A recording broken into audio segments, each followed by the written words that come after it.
ආයිබෝන් හැමෝටම ඉතින් අපි අද වීඩියෝකින් කතා කරන්න යන්නේ 2025 අබුඩාබි T10 තරඟාවලිය ගැන. ඇත්තටම මේ ගැන කතා කරන්න දේවල් ගොඩක් තියෙනවා. ඉතින් ඇත්තටම ගත්තොත් ලංකාවේ ක්‍රීඩකයනුත් සැලකිය යුතු ප්‍රමාණයක් මේ වාර සීසන් එකට සහභාගී වෙන්න නියමිතයි. ආසන්න වශයෙන් ක්‍රීඩකයන් 15 දෙනෙක් පමණ මේ පාර අබුඩාබි T10 තරඟාවලියට ක්‍රීඩා කිරීමට නියමිතයි. ඒත් එක්කම මේ දේවලුත් ඒ වගේම තව විශේෂ වැදගත් කාරණා කිහිපයකුත් තියෙනවා කතා කරන්න. ඉතින් අපි මේ දේවල් ටික වීඩියෝ එකට ගිහිල්ලා කතා කරමු. එතකොට මෙවර තරඟාවලිය ගත්තාම තරඟාවලිය ආරම්භ වෙන්නේ නොවැම්බර් මාසේ 18 වෙනිදා. ඒ කියන්නේ ලබන මාසේ 18 වෙනිදා ඉඳන් තමයි තරඟාවලිය ආරම්භ වෙන්නේ.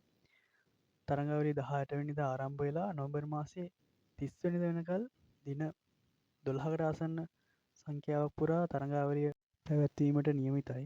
මෙහිදී පැවැත්වෙන්නේ අබුඩාබි T10 තරඟාවලියේ 9 වෙනි අදියර.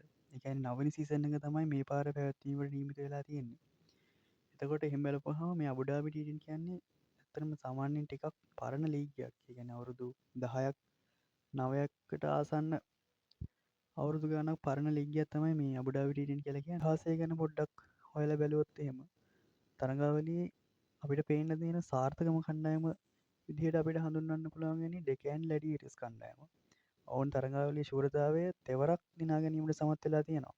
ඒ අනුව 2021 2022 ඊට පස්සේ පහුගිය සීසන් එක කියන්නේ 2024 පැවැත්වුණු සීසන් එකෙත් ශූරතාවය දිනා ගන්න සමත් වෙලා තියෙන්නේ ඩෙකෑන් ලැඩියටස් කණ්ඩායම.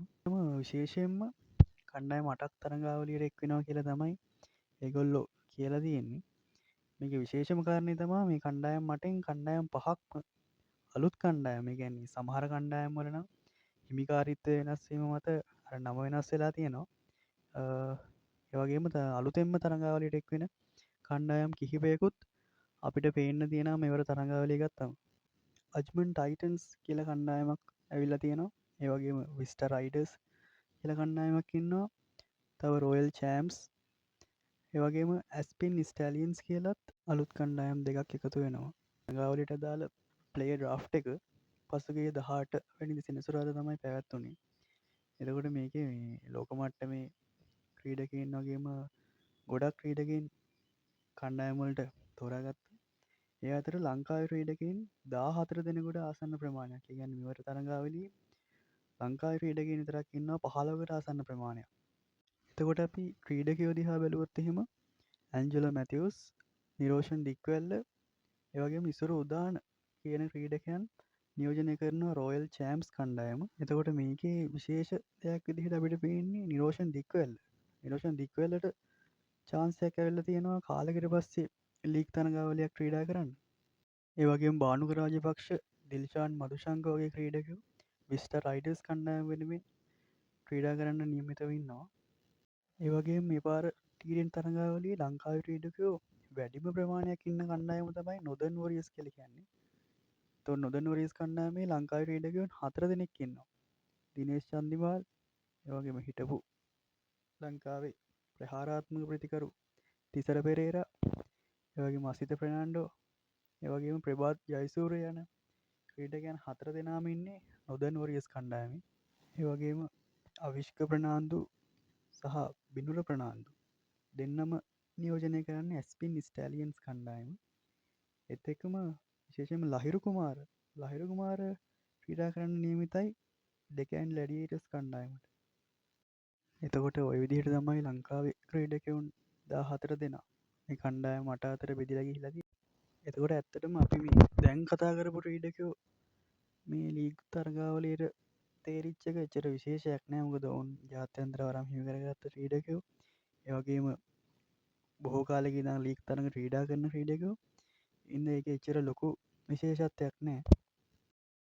ඉතින් මේකේ විශේෂම කාරණයක් විදිහට අපිට පේන්න තියෙන්නේ තාමත් ජාත්‍යන්තර වරම් හිමි වෙලා නැති අවුරුදු 20ක් විතර වෙන යොවුන් ප්‍රහාරාත්මක පිතිකරු විශේෂයෙන් හැලඹගේට මෙවර අවස්ථාව හම්බෙලා තියෙනවා T10 තරඟාවලිය ක්‍රීඩා කරන්න.